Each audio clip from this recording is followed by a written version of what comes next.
Dans cette vidéo, je vais vous donner mon rapport avec la saga Planète des singes et après je finirai par mon avis du film. Donc si la longue intro ne vous intéresse pas, allez dans la description et vous aurez directement la critique. Mon premier rapport avec la saga, c'est une fois avec mes parents, on était chez quelqu'un, on zappait devant la télé en mangeant et il y avait le 3, Les Évadés.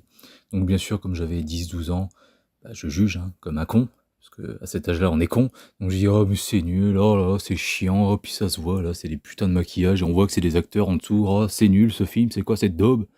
Bref, voilà. Ensuite, en 2014, est sorti le 2, j'ai vu la bande-annonce de l'affrontement au cinéma, je fais putain mais ça a l'air trop bien en fait. Bon, la bande-annonce m'a bien vendu le film, la saga, et du coup comme je suis très respectueux des films, tout ça en général, j'aime toujours voir tout ce qui a été fait avant. C'est pour ça que je suis pas allé voir Star Trek en 2016 au cinéma, parce que bah, je voulais me faire tous les trucs Star Trek sortis avant. En moins d'un an, c'était un peu court. Du coup, voilà, c'est mort. Bref, donc, j'ai découvert la saga tranquillement en streaming sur internet. Ensuite, j'ai vu qu'il y avait Tim Burton qui en avait fait un. Je fais oh putain, il va tout niquer ce connard. Finalement, bah non. M'attendant à vraiment de la merde et tout, je me suis dit bon, ça va, ça passe quoi. Et ensuite, donc bah la nouvelle saga et tout, ça s'est bien passé. J'ai aimé les origines, j'ai adoré l'affrontement au cinéma, même si j'ai dû partir entre temps parce que j'étais malade et ensuite je suis allé le revoir une deuxième fois. J'étais parti au bout d'une heure hein, quand même. Donc voilà, donc j'avais hâte de le revoir jusqu'au bout cette fois-ci et j'ai adoré. C'est un de mes meilleurs films de l'année 2014. De toute façon, 2014, c'était une putain d'année. Et après, bah voilà, le 3, j'ai eu peur quand la bande-annonce est sortie. Je me suis dit, oh putain, ça a l'air pourri, ça a l'air que con, action, tout ça. Et non. J'ai pas pu le voir au ciné vu que j'étais malade, mais voilà, quand j'ai découvert en Blu-ray, j'avais très peur. Et j'ai été rassuré parce que ce sont deux films géniaux. Vraiment, ce sont mes préférés de cette nouvelle trilogie.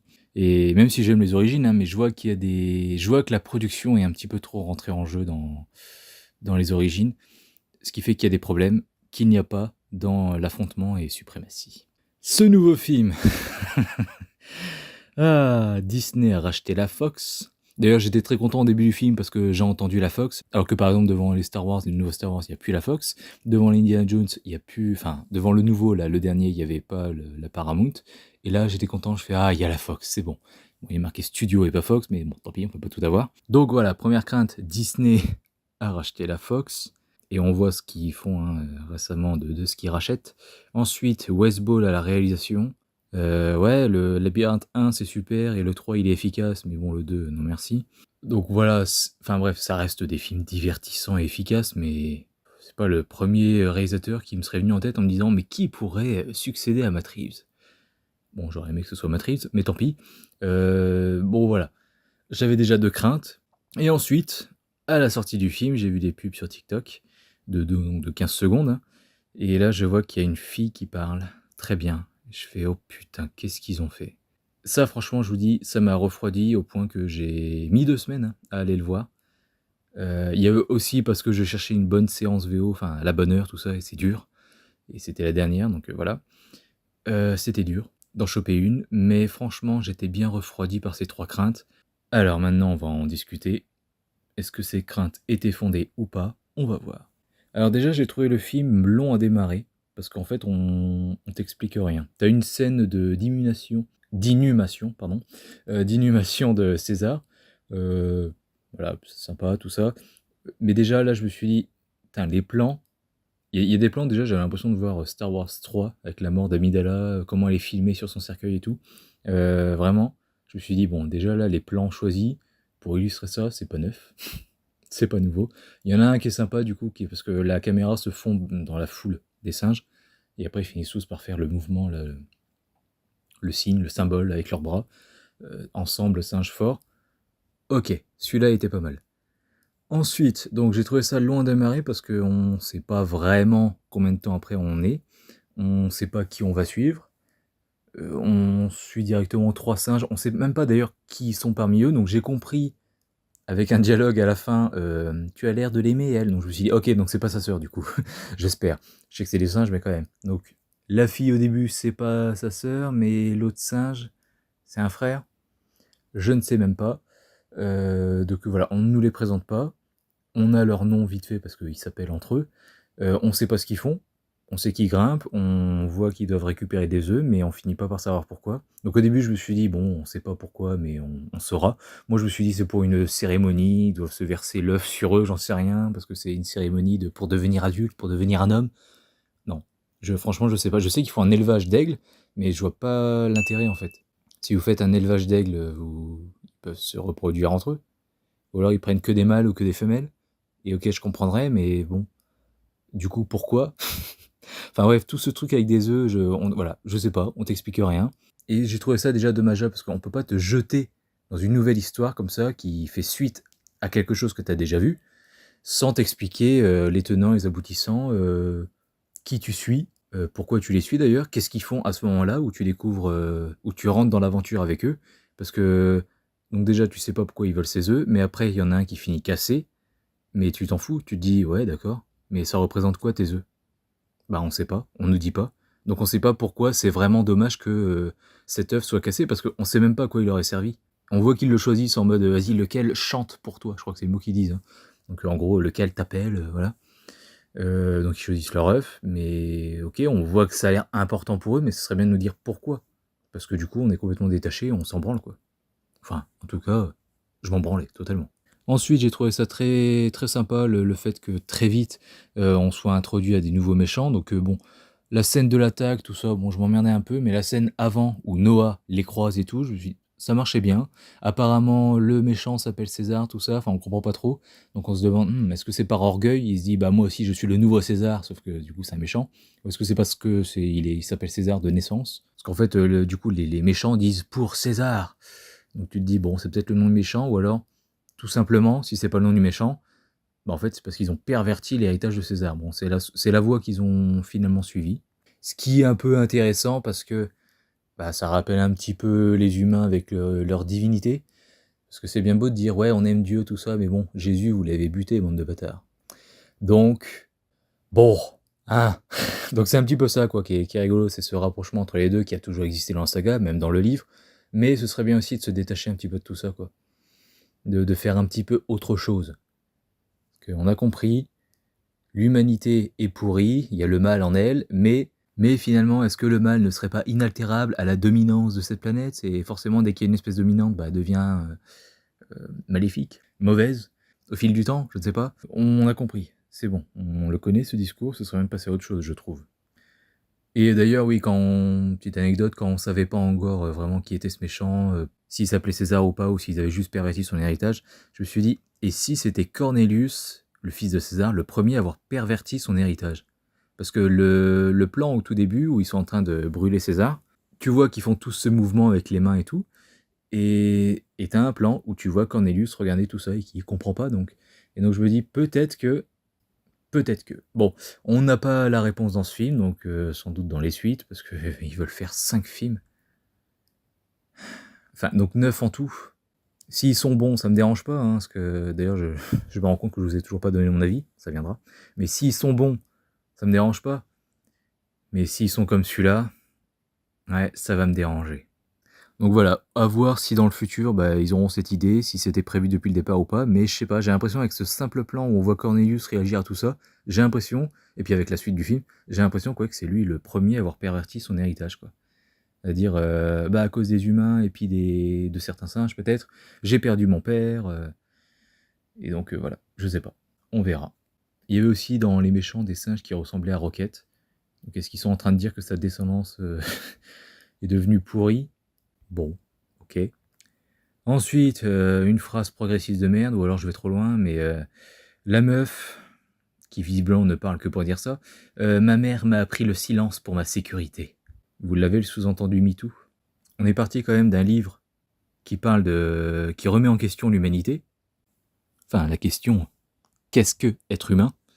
Des films qui condamnent l'humanité, des films d'espoir, des films qui parlent de racisme, des films qui parlent de cohésion peut-être possible, de coopération, de vivre ensemble. Mais là, ma mère m'a appris de me taire pour ma sécurité. Parce que, évidemment, comme par hasard, c'est ma mère. Elle a appris à me taire pour ma sécurité.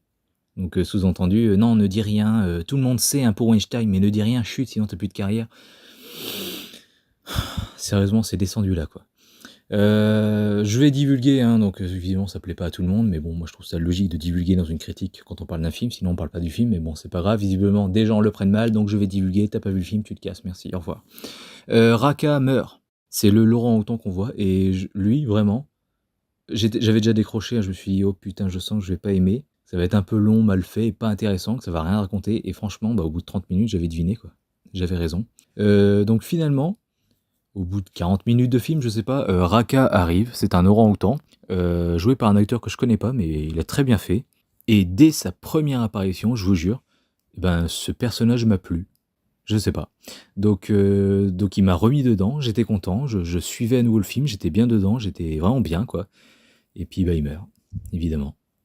Ensuite, incohérence qui me casse les couilles. J'ai l'impression que c'est pour faire comme le 2 et le 5, parce que dans le 2, le secret de la planète des singes, on découvre que des humains vivaient sous terre, tout ça, ils ont échappé à l'apocalypse, ok, si vous voulez. Et après, dans le 5, qui se passe dans le passé, on voit qu'il y a déjà ces gens qui vivent sous terre, tout ça. Enfin, voilà, on devine que c'est les ancêtres de ceux qu'on voit dans le 2. Et là, j'ai l'impression qu'ils ont essayé de faire ça. Parce que... Et j'espère que c'est ça. Parce que sinon, je dis ça comme ça, mais on a quitté des humains à la fin du 1, les origines, qui étaient condamnés à mourir. Puis dans le 2, lueur d'espoir parce que y a des gens immunisés, ou qui se sont habitués, ou le virus est mort, enfin voilà. Et dans le 3, non, finalement, ouais, vous êtes resté vivant un petit peu plus longtemps, mais bon, vous allez finir stupide et muet. Ok. Et là, 300 ans plus tard, il y en a qui sont intelligents et qui parlent. Donc pourquoi les humains se remettent à parler et ont retrouvé leur intelligence? Je veux une explication. Explication que j'ai pas eue. À part me dire que cette fille qu'on suit dans le film, là, dont j'ai oublié le nom, ouais, Nova, mais en fait c'est un écho, mais en fait c'est une humaine, et du coup elle s'appelle Mai. Mai, ouais, Mai, je sais plus. Parce que ça s'écrit Mai en sous-titre, mais il est prononcé Mai, donc je sais pas. Je suis désolé si vous entendez une putain de débroussailleuse, j'y suis pour rien. Donc voilà, je veux une explication. Si l'explication c'est pas, en fait elle fait partie de ces gens qu'on voit à la fin du film, qui étaient protégés dans des bunkers, tout ça et tout, je veux bien. Du coup, ça voudrait dire qu'elle s'est sacrifiée. Genre, elle est sortie pour aller chercher ce disque dur, et puis du coup, elle sera atteinte un jour, elle sera conne. Si c'est ça l'explication, je veux bien. Mais on n'a pas d'explication. Je pense que c'est ça, parce que elle les connaît, elle savait où aller, tout ça. Donc pour moi, c'est ça. Mais il y a aussi le mec. Et visiblement, il se connaissait pas. Le mec dont j'ai oublié le nom, hein, je suis désolé, mais voilà, il se connaissait pas. Donc lui, il vient d'où? Donc j'ai vraiment l'impression qu'il y a des humains cons et des humains qui parlent, qui sont intelligents. Et ça me fait chier parce que je pensais vraiment voir enfin un film où les humains ne seraient plus intéressants, ne seraient que du bétail, où on suivrait que des singes. Et ben non, on nous fout un putain d'humain. Important, enfin un personnage qui a un nom qui parle. Et ça me fait chier, putain. Dans les 3 premiers, je veux totalement l'accepter. C'est le début de notre chute, donc faut qu'on nous voit chuter. Et le début de l'ascension des singes, du coup. Mais là, non. 300 ans plus tard, ce n'est pas possible. Foutez-nous la paix avec ces putains d'humains. Pour le livre et la première saga, je veux bien. C'est un humain qui découvre tout ça, voilà. Je veux bien. Mais là, clairement, avec le début de cette trilogie, ils se sont basés sur les singes. Ce sont les singes qui sont importants. C'est les singes qu'on suit, avant tout. Donc voilà, déçu. Encore une autre déception, le final avec les aigles. Et d'ailleurs, toute cette évolution qu'aura le personnage principal, Noah, là, avec son aigle. Mais on s'en fout, putain. Et le pire, c'est que son putain d'aigle, c'est l'outil avec lequel le méchant est battu. Et à un moment, on te filme Noah en train de se parler à lui-même. Il réalise des choses, visiblement, sur lui-même, je sais pas. Très importante, hein, visiblement, parce que là, la musique monte. La musique de toute la fin du 2, là, elle monte petit à petit comme ça pour te montrer que c'est important et qu'il lui arrive quelque chose, tu vois, et que c'est important. Et puis voilà, il réalise quelque chose, et mon Dieu, il a évolué. Et là, tu te fais, ouais, ok, et c'était important. Parce qu'il y a carrément son aigle qui vient enfin se poser sur lui, qui accepte et tout, comme si lui-même il comprenait, ah voilà, t'as compris la leçon, petit, c'est bien. Allez, là je t'accepte, là t'as mûri. Sérieusement, quoi. Ensuite, j'ai envie de dire, ouais, c'est des hommages, mais non, pour moi, j'ai envie de dire des copier-coller. La scène de chasse, alors déjà, la corne de brume n'est pas du tout effrayante. On peut me dire, oui, mais c'est normal que ce soit différent, parce que c'est peut-être pas le même instrument, ils sont pas autant évolués que ceux dans la planète des singes de 68. Bien sûr, j'accepte que ce soit différent. Mais le signal d'alarme dans celui de 68, il fout vraiment les boules, quoi. Là, c'est une corne de brume, tout simplement. Comme dans le Hobbit, je sais pas. Et d'ailleurs, si je peux y venir, oui, alors les musiques, Alors tu retiens certains thèmes, ouais, bah, c'est normal, c'est des thèmes qui reviennent des films précédents. Donc, notamment dans cette scène de la chasse, ils reprennent la même musique. Tadam, tadam, tadam, tadam, tadam, tadam. Enfin, ça fait un petit truc comme ça. Il y a la musique de la fin du 2, comme j'ai dit, enfin les thèmes qui reviennent quoi, qu'on a tous aimés, je pense. Voilà. Sinon musicalement, c'est 0. Alors que pourtant, la musique des origines était très hollywoodienne, mais très, très bonne. Franchement, elle est géniale à écouter, le thème est quand les années passent là et que César, grimpe sur l'arbre, c'est génial à écouter vraiment. Le 2 et le 3, c'était des instruments très tribaux comme dans les premiers films. Franchement, il y a des extraits de musique dans le 2 et le 3, je me dis: «Putain, mais j'ai l'impression que c'est des morceaux qu'ils ont repris dans les années 60 quoi, qui ont pas été utilisés pour les films des années 60 et puis ils les ont repris là». Mais non, non, ça s'appelle juste du talent et du travail bien fait. Tout ce que ce film n'a pas eu. Bon allez, je suis méchant, il y a des trucs bien, évidemment. Donc Raqqa, comme je l'ai dit tout à l'heure.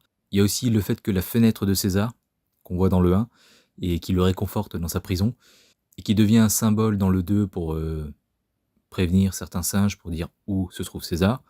Dans le 3, j'ai pas le souvenir qu'elle serve, cette fenêtre, enfin cette forme. J'ai vraiment plus le souvenir, je suis désolé. Mais en tous les cas, j'ai adoré le fait que ça devienne un symbole en fait. De César, de ce qu'il a fait, tout ça. Je sais pas pourquoi, mais c'est tout con, mais je trouve ça trop bien. Donc le collier, j'ai mis un moment avant de le reconnaître, mais ouais, le collier de Raqqa, c'est ça, c'est la fenêtre de César. Je l'ai pas reconnu tout de suite dans le film, mais je me suis dit: «Ah, je connais cette forme» et puis voilà, la fenêtre.